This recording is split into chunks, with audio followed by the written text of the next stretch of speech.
il y a forcément une accélération de l'industrialisation de la construction parce qu'il va y avoir une demande énorme dans le monde avec des milliers de bâtiments qui vont devoir être construits tous les jours dans les 30 années qui viennent puisque la population se déplace vers les villes. Et donc aujourd'hui, beaucoup d'entreprises, aussi bien de l'industrie ou de la construction, regardent à résoudre et à utiliser des processus de l'industrie dans la construction. Donc par exemple, on voit de plus en plus de gens qui regardent à l'utilisation de préfabrication dans des usines et de fabriquer des modules qui vont être ensuite acheminés sur le chantier et installés. Donc on s'éloigne du mode où on fait de l'exécution, on coule du béton sur le chantier, à un monde où on fabrique des composants qui s'assemblent comme des Lego ou des meubles Ikea sur le chantier. Donc très forte accélération, pas dans toutes les régions du monde, mais en Asie, à Singapour, en Chine, aux États-Unis, en Australie, et on commence à voir en France. Donc la robotisation est quelque chose qui va supporter deux choses. Donc, dans les usines où on va pouvoir automatiser la répétition de modules qui vont être utilisés dans plusieurs ouvrages comme des salles de bain ou des chambres d'hôpital, des chambres d'hôtel, etc. Donc c'est la robotique à l'extérieur du chantier.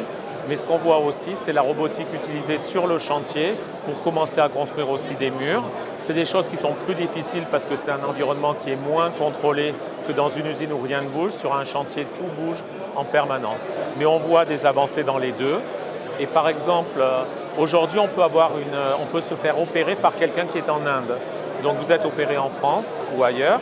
Et le docteur est en Inde, il utilise des robots. Donc aujourd'hui, on fait beaucoup de recherches sur comment utiliser des robots qui sont sur le chantier, mais l'opérateur est dans un bureau bien au chaud et il peut contrôler les robots qui vont installer des panneaux de façade ou des choses comme ça. Donc c'est des choses aujourd'hui qui sont possibles techniquement, mais il faudra voir le déploiement il faut travailler avec les industriels pour voir comment ça peut être déployé. Donc Forge est une plateforme de développement qui est ouverte à tous les acteurs, toutes les startups du monde entier. C'est une plateforme qui est unique, puisqu'il n'y a pas d'équivalent dans le monde aujourd'hui. Et c'est assez intéressant de voir et impressionnant de voir à BIMworld toutes ces startups. Je pense qu'il y a une des densités les plus fortes de startups à BIMworld que je vois par rapport au monde entier. Donc on offre cette plateforme de développement et ici il y a plus de 50 sociétés de startups qui font de la réalité augmentée, qui font du calcul, qui font du partage de données, etc., qui utilisent Forge et ils n'ont pas à se soucier de choses qui ne sont pas leurs compétences propres, mais qui sont les compétences d'Autodesk. Donc on résout des problèmes difficiles et on l'offre à ces sociétés qui peuvent vraiment se concentrer sur leur métier propre.